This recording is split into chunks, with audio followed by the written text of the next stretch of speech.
Welcome again to another episode of the HSFF audio blog. It is still October the 14th, and as announced, this is the audio blog about the Dark Tower, The Wind Through the Keyhole. It's book 4.5 of the Dark Tower series. 4.5 because it is set between Wizard and Glass, the fourth novel, and Wolves of the Color, the fifth novel, but it was published much later in 2012, while the seventh novel, The Dark Tower, was released in 2004. So it's a kind of unique in that sense, but chronologically speaking, it takes right up after Wizard and Glass, when Roland Deschain, the last gunslinger, and his quartet consisting of Eddie Dean, Susanna, and Jake and Oi continue from the Wizards of Oz castle toward the Great Western Plains along the Path of the Beam. So they journey along this Path of the Beam, and well, they get hit by bad weather. Bad weather, the wind through the keyhole. This is what connects this whole book. It's not only bad weather, but it is a so-called Starkblast, which is an extremely deadly weather phenomenon. If you don't find shelter, you'll probably freeze to death and die. So they find shelter in a hut, and it's the Starkblast almost sweeps the hut away, but somehow they make it through the worst of the Starkblast, and Roland finds time to tell his quartet another story from his youth, which is kind of remarkable because, let's say, the previous book, Wizard and Glass, was in the majority about Roland's first adventure as a gunslinger and the tragic end of his first and last love, Susan Delgado.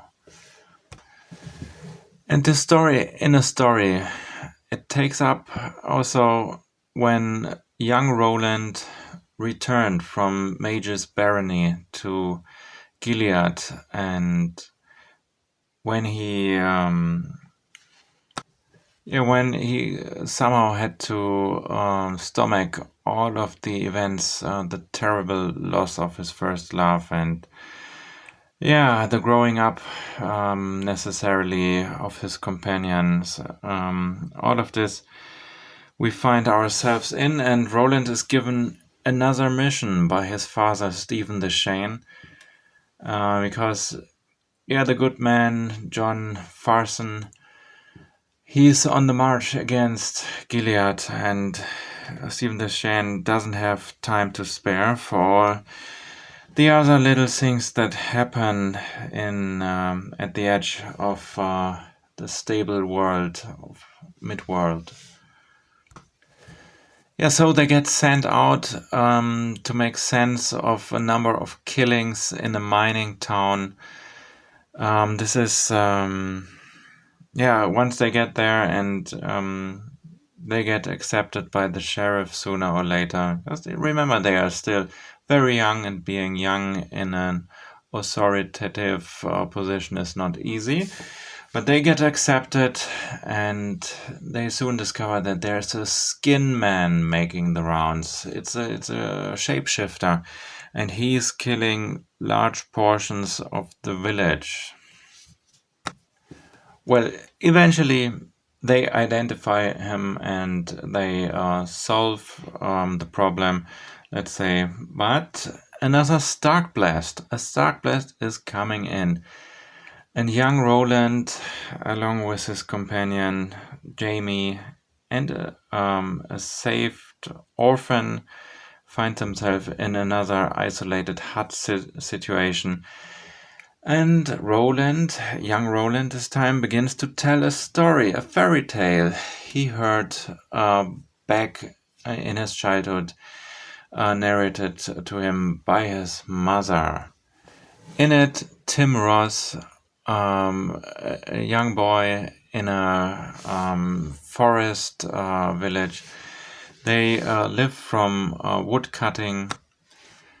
He loses his father, because his father, one day, cutting woods in the forest, just disappears and is said to have been killed by a dragon. Of course, it's not all as it is announced to be by the only survivor, his father's friend.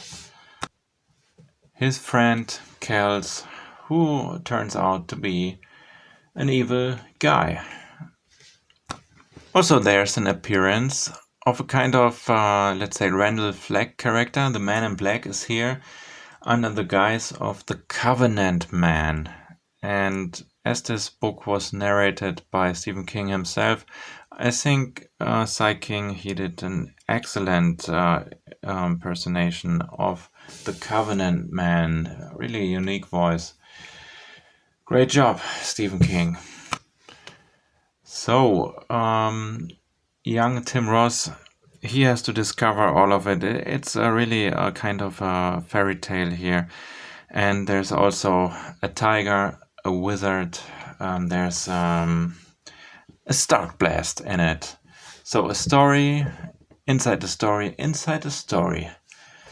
Like a Matryoshka doll, up to the point where you just hold the paperback in your hand. So it's fascinating, breaking the fourth wall, or whatever you want to call it.